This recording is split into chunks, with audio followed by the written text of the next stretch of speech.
श्री शिवाय नमस्तुभयम। दोस्तों, कान खोलकर सुन लो।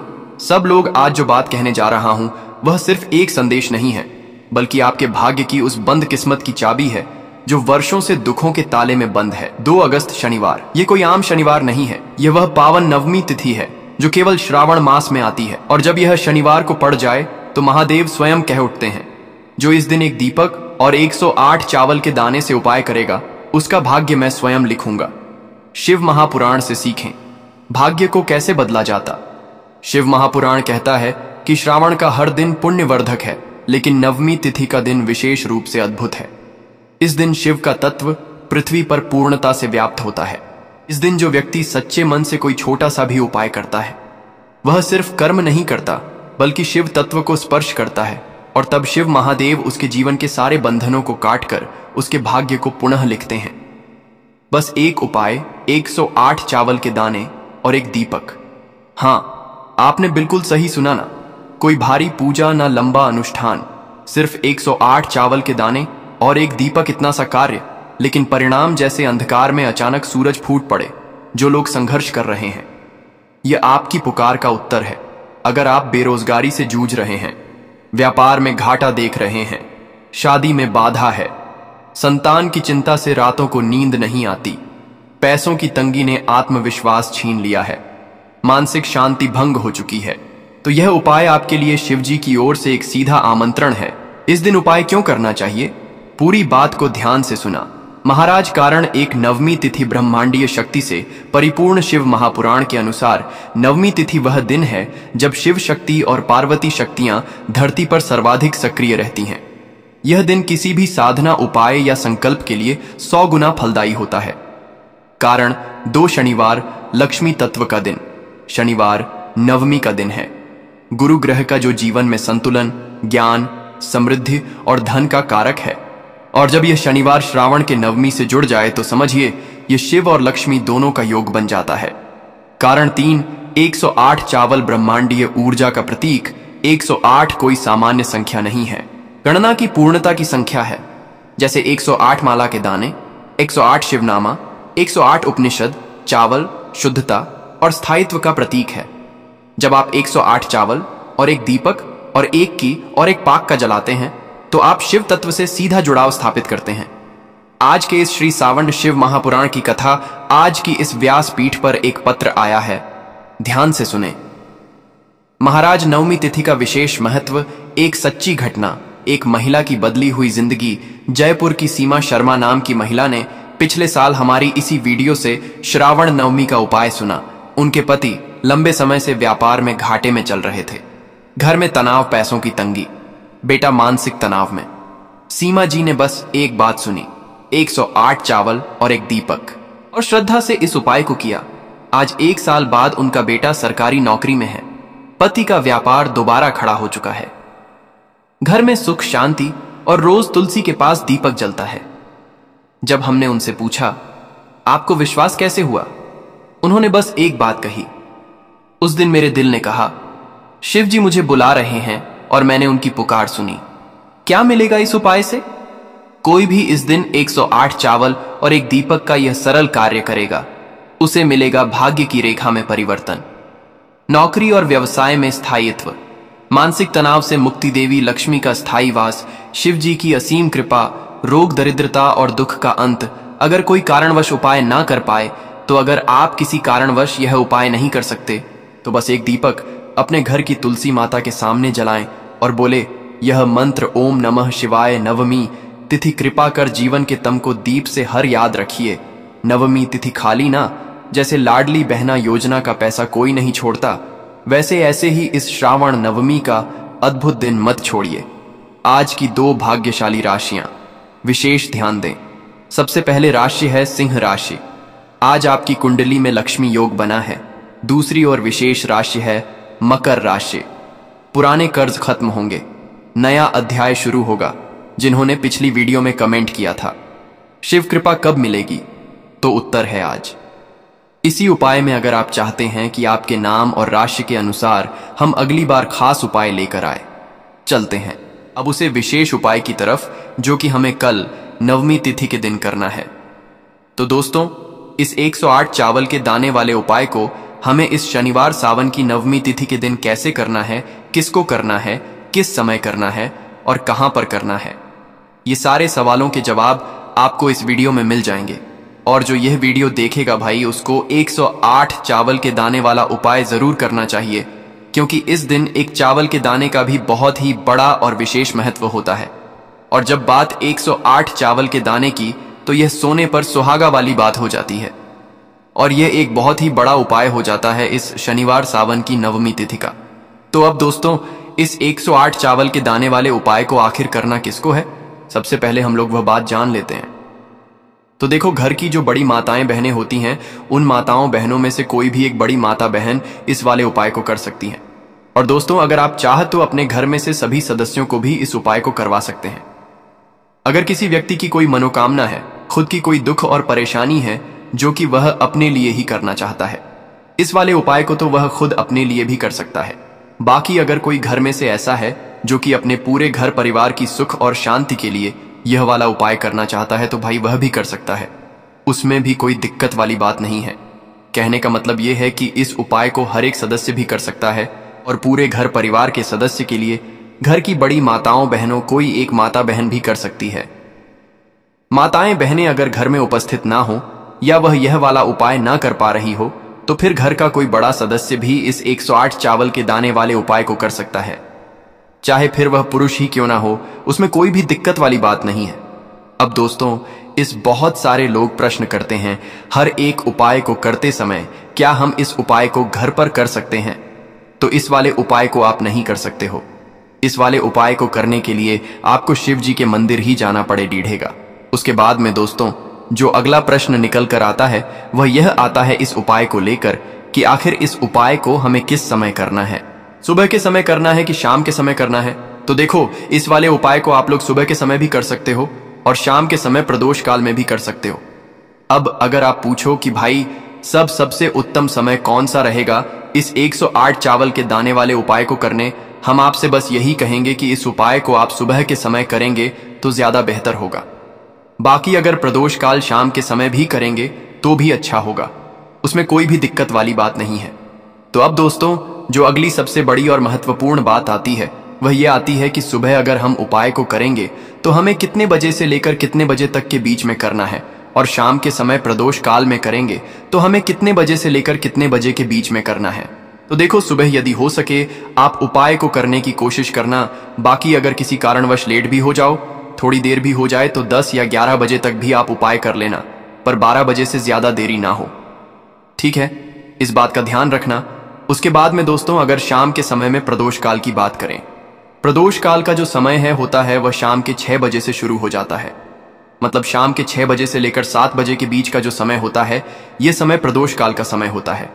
पर अभी जो मौसम चल रहा है, इस मौसम जो है शाम बहुत देरी से होती है, तो आप इस उपाय को 7 या 8 बजे के बीच में भी कर सकते हो। मतलब शाम के 6 बजे से रात 8 बजे के बीच में आप कभी भी इस वाले उपाय को कर सकते हो, उसमें कोई भी दिक्कत वाली बात नहीं है। अब दोस्तों, यहां पर इस उपाय को लेकर एक और सबसे बड़ी बात यह निकल कर आती है कि इस 108 चावल के दानों को हमें लेना कहां से होता है, और हमें इस उपाय को करने के साथ में क्या और कुछ भी सामग्री ऐसी होती है जो शिव जी के मंदिर लेकर जानी पर डरती है। तो देखो, यहां पर हम आपको बता दें। पहले आप लोग ये जान लो कि यह जो 108 चावल के दाने वाला उपाय है, सिर्फ और सिर्फ आप उपाय की सामग्री लेकर कभी भी शिव जी के मंदिर मत जाना, क्योंकि हमें भगवान के सामने यह नहीं दर्शाना है कि अगर हम भगवान शिव जी के मंदिर आए हैं तो अपने फायदे के लिए आए हैं। तो इसलिए जो भी पूजन सामग्री है, उपाय सामग्री है, 108 चावल के दाने, इसके साथ में आपको पूजन सामग्री भी जरूर लेकर जाना है। देखो, अगर सुबह के समय उपाय कर रहे हो तो सीधी सी बात है, 1 लोटा जल तो आप लेकर जाओगे ही। वही 1 लोटा जल अगर मिट्टी का जल हो तो बहुत अच्छा रहेगा। मिट्टी का जल कैसे बनाया जाता है, इसके लिए हमने पहले से बहुत सारी वीडियोस बना दी है। आपके पास इस दिन एक आखिरी मौका रहेगा मिट्टी का जल शिव जी पर चढ़ाने का और उपाय को करने का, बहुत बड़ा आपको इस दिन फल मिलेगा। तो इसीलिए इस दिन हो सके तो भाई मिट्टी का जल चढ़ाना तो अपने साथ में कम से कम 1 लोटा जल तो आपको लेकर जाना ही जाना है। इस बात का भी आप लोगों को ध्यान रखना है। अब दोस्तों, यहां पर हमें इस बात को समझना है कि यह 108 चावल के दाने हमें लेना कहां से है। क्या हमें दुकान से लेकर आना है या हमें अपने घर से लेना है, या कहाँ से लेकर आना है, और कौन से चावल लेना है, क्योंकि चावल भी बहुत प्रकार के होते हैं। तो देखो, इन सभी सवालों के जवाब आप लोग एक बात में सुन लो कि भाई ये जो उपाय है, इस उपाय में आपको ये नहीं देखना है कि भाई कौन से चावल है, कौन से चावल नहीं है। बस जो भी ले रहे हो वह चावल का दाना सबूत होना चाहिए, मतलब साबुत होना चाहिए, टूटा हुआ नहीं होना चाहिए, कटा पिटा नहीं होना चाहिए। ये बात आपको ध्यान रखना है। बाकी आपका चावल बासमती हो या सादा चावल हो या कोई सा भी चावल हो, उसमें कोई भी दिक्कत वाली बात नहीं है। तो सीधी सी बात है कि आपके घर के रसोई घर में जहां पर आप भोजन बनाते हो, वहां पर जो भी चावल आपके उपस्थित हो, उन चावलों में से अपनी एक कटोरी भर लेना या एक मुट्ठी चावल अलग से निकाल कर रख लेना। हम 108 चावल ही यहां पर इस उपाय में लेने वाले हैं, तो हमें ये चावल के दाने गिनकर निकालने पड़ेंगे। इस बात का आप लोगों को ध्यान रखना है। तो अपने उस चावल की कटोरी में से या चावल में से 108 ऐसे चावल के दाने आप लोग निकाल लो जो कि टूटे हुए ना हो, कटे पिटे ना हो, जिनमें कोई दाग ना लगा हुआ हो, है ना अच्छे साबुत चावल के दाने। 108 दाने आप लोग निकाल कर रख लो और इन्हें किसी भी एक कागज की पुड़िया में या किसी एक छोटी सी कटोरी में आप लोग रख लो, ताकि यह सुरक्षित रहे, आपके एक भी चावल का इधर उधर ना हो और आपका उपाय भी पूरा अच्छे से हो जाए। तो भाई जैसे ही आपका उपाय की जो सामग्री है, 108 चावल के दाने यह तैयार हो जाते हैं। उसके बाद में आपको जो भी अपनी पूजन सामग्री है, सुबह के समय कर रहे हो तो 1 लोटा जल या पूजन सामग्री जो लेकर जाना चाहो उसकी भी तैयारी कर लेना। और शाम के समय जा रहे हो तो भाई अपना जो दीपक है उसे तैयार कर लेना, ठीक है। और उपाय को करते समय शुद्धता का विशेष रूप से ध्यान रखना, ठीक है। सुबह सुबह स्नान करने के बाद ही उपाय को करने की आप तैयारी करना। उसके बाद अगर शाम के समय की बात करें तो शाम के समय आपको स्नान करने की जरूरत नहीं है, पर शुद्धता का ध्यान रखना है। आपको स्नान तो नहीं करेंगे, आप हाथ मुंह धोकर भी इस वाले उपाय को शाम के समय प्रदोष काल में कर सकते हैं। इसमें कोई दिक्कत वाली बात नहीं है। तो आप अपने उपाय की पूरी सामग्री तैयार करके आपके पास ही में जो आपका शिव मंदिर हो वहां पर पहुंच जाइए। सबसे पहले शिव मंदिर में जाकर आप लोगों को उपाय नहीं करना है, पहले भगवान के दर्शन करना है, भगवान से आशीर्वाद प्राप्त करना है। फिर शिव जी की शिवलिंग के पास में आना है। शिवलिंग के पास में आने के बाद आप जो पूजन सामग्री लेकर आए हुए हैं, जैसे कि सुबह गए हुए होंगे तो 1 लोटा जल और जो भी पूजन सामग्री लेकर आए हैं, आप उनसे भगवान शिव जी की पूजन कीजिए। सबसे पहले तो 1 लोटा जल ही चढ़ेगा, उसके बाद में आपकी पूजन सामग्री चढ़ेगी। उसके बाद में अगर दोस्तों शाम के समय अगर आप इस उपाय को कर रहे हो तो अपने साथ में कम से कम एक जो दीपक है गोल बाती का, जो आप साथ में लेकर गए हो, उस दीपक को मंदिर में जाकर अपनी माचिस से जलाना है और उस दीपक को शिवलिंग के पास में रखना है, ठीक है। इस दीपक को रखने के बाद ही आप लोगों को अपना ये वाला उपाय शुरू करना है और दीपक को ज्यादा पास में मत रखना। वैसे भी गर्मी पड़ रही है, भगवान शिव जी को आंच नहीं लगनी चाहिए, है ना। तो भाई जैसे ही आपकी पूजा अर्चना हो जाती है, आप भगवान शिव जी को प्रसन्न कर लेते हैं। उसके बाद में शिवलिंग के पास ही में आप कहीं पर बैठ जाइए, सामने या आसपास जिस आपको बैठना हो वहां पर बैठ जाइए और अपने वह 108 चावल के दाने अपने सामने निकाल कर रख लीजिए, क्योंकि अब यहां पर उपाय को यहां पर करने की आपको तैयारी करना है। और इस तरीके से जब आप उपाय करेंगे, पूजन सामग्री करने के बाद, पूजन अर्चना करने के बाद, तो आपको उपाय का फल बहुत जल्दी और बहुत बढ़ा ठोकर मिलेगा। तो अपने 108 चावल के दाने अपने सामने निकाल कर रख लेना।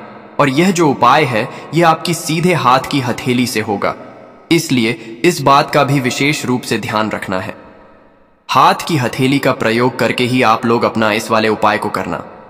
अपने सामने जो भी आपकी कागज की पुड़िया है उसको खोल कर रख लो, या कटोरी है तो भाई उसे अपने सामने रख लो और अपने वह 108 चावल के दाने निकाल लो, ठीक है। उसके बाद में दोस्तों अब आपको क्या करना है कि शिवलिंग आपके सामने होगी तो आपने वह 108 चावल के दाने एक एक करके आपको शिव जी के शिवलिंग के ऊपर चढ़ाना है। कहां पर चढ़ाना है? शिवलिंग के ऊपर चढ़ाना है और कहीं पर भी नहीं चढ़ाना है। आपको अपने हथेली से तो शिवलिंग के ऊपर चढ़ाना है, भले ही फिर वह अपने आप जलाधारी पर गिर जाए या मतलब वहीं पर गिर जाए, उसमें कोई दिक्कत वाली बात नहीं है। पर आप चढ़ाओ शिवलिंग के ऊपर ही। तो आपको क्या करना है, अपना पहला चावल का दाना उठाना है, श्री शिवाय नमस्तुभ्यम बोलना है और शिवलिंग पर चढ़ा देना है। इसी तरीके से दूसरा चावल का दाना उठाए, शिवलिंग पर चढ़ाना है और मंत्र बोल देना है। और फिर तीसरा चावल का दाना उठाना है, श्री शिवाय नमस्तुभ्यम बोलना है और चढ़ा देना है। इसी प्रकार आपको पूरे 108 चावल के दाने एक एक करके शिव जी के शिवलिंग के ऊपर चढ़ाना है और भगवान से प्रार्थना करते जाना है। मतलब प्रार्थना तो आपको आखिरी में करना है, पर हर एक चावल के दाने को चढ़ाते समय श्री शिवाय नमस्तुभ्यम जरूर बोलना है। उसके बाद ही में यह चावल का दाना शिवलिंग के ऊपर आपको चढ़ाना है। जैसे ही आपके 108 चावल के दाने शिवलिंग के ऊपर चरस जाते हैं तो भाई उसके बाद में आपको क्या करना है, भगवान से अपनी मनोकामना बोलना है। मनोकामना भी कब बोलना है? जब 108 चावल का दाना आपके सीधे हाथ की हथेली में हो और आप उसे चढ़ाने के लिए जा रहे हो। श्री शिवाय नमस्तुभ्यम बोलकर उस आखिरी चावल के दाने को शिवलिंग के ऊपर चढ़ा देना और भगवान से फिर अपनी वह मनोकामना बोल देना, जिस मनोकामना के लिए आप लोग अपना यह वाला उपाय कर रहे हो। जिस भी दुख और परेशानी के लिए आप लोग अपना यह वाला उपाय कर रहे हो, उसके बाद में जैसे ही आप अपनी मनोकामना बोल देते हो, आपका यह वाला उपाय पूरा हो जाता है। पर दोस्तों को करने के बाद आप लोगों को 2 मिनट भगवान शिव जी के मंत्र का जाप जरूर करना है और मंत्र का जाप करने के बाद भगवान से एक और बार प्रार्थना करना है अपनी मनोकामना के लिए या अपनी जो भी दुख और परेशानी है उसके लिए। इसके बाद में आप लोग भगवान को देखकर भगवान से प्रार्थना करके उनसे आशीर्वाद लेकर वहां से उठ सकते हैं और अपने घर पर जा सकते हैं। बस दोस्तों, यहां पर यह वाला उपाय पूरा हो जाता है। इस तरीके से जो भी व्यक्ति छोटी छोटी चीजों का ध्यान रखते हुए इस 108 चावल के दाने वाले को करेगा, निश्चित सी बात है उसे उसकी मनोकामना जल्द ही पूर्ण होगी और जो भी दुख और परेशानी है वह भी बहुत ही जल्दी दूर होंगे। और दोस्तों, अगर आपको हमारी यह वीडियो पसंद आई हो तो हमारे इस वीडियो को लाइक और चैनल को सब्सक्राइब जरूर करें। हर हर महादेव, ओम नमः शिवाय। लेना है एक गोल बाती का दीपक। आप चाहे तो मिट्टी का ले सकते हैं या फिर घर से शुद्ध आटा मढ़कर उसका दीपक आप तैयार कर सकते हैं। इसके बाद आपको लेना है शुद्ध गाय का घी। अगर वह नहीं है तो कोई भी देसी घी इस्तेमाल करें जिससे आपको दीपक प्रज्वलित करना है। देखो, अब यह सब सामग्री लेकर आपको जाना है। प्रदोष काल में आपके घर पर तुलसी जी के घेरे के पास में देखो, यह उपाय तो आपको अवश्य करना है। देखो, वहां पहुंचकर सबसे पहले वह दीपक आपको प्रज्वलित कर देना है और ओम नमो भगवते वासुदेवाय नमः का 11 बार जाप करना है। उसके बाद आपको अपने सीधे हाथ में थोड़ी हल्दी लेकर उस दीपक में अपना नाम और गोत्र बोलते हुए डाल देना है। उसके बाद माता लक्ष्मी से आपको प्रार्थना करना है कि हे महालक्ष्मी, हमारी सभी दुख दूर करो। हे महादेव, हमारे सब दुख कष्टों को खत्म करो। इस भावना से आपको यह उपाय करना है।